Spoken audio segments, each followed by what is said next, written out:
day everyone, and Assalamualaikum warahmatullahi ta'ala wabarakatuh. I am Francis Manampon Sundania, reporting Group 3.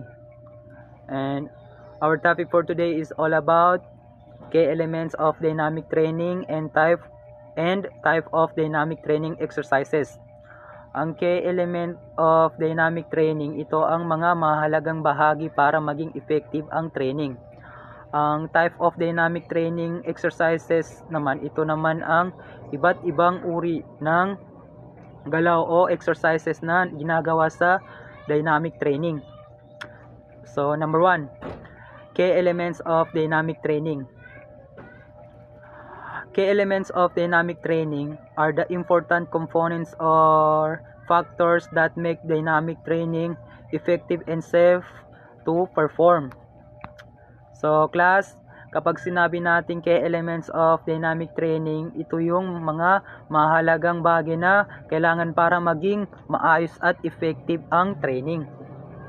So, halimbawa, number 1, kailangan may proper movement, tamang galaw ng katawan. So, number 2, warm up, paghahanda ng muscles bago mag-exercise.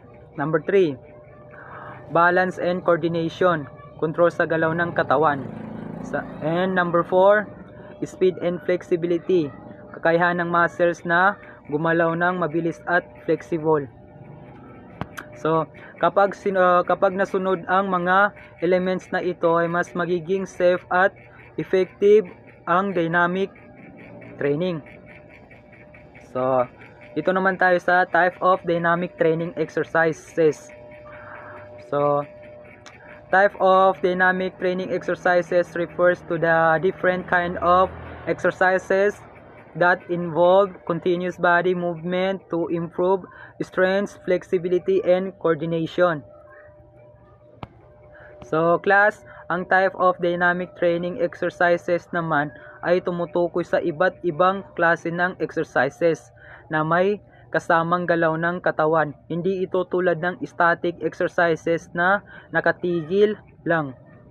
So, halimbawa ng dynamic exercises ay number 1, jumping jacks, then number 2, high knees, number 3, lunges, number 4, arms circles, number 5, leg swings. So, yun po yung mga halimbawa ng dynamic exercises. So, that's all. Thank you.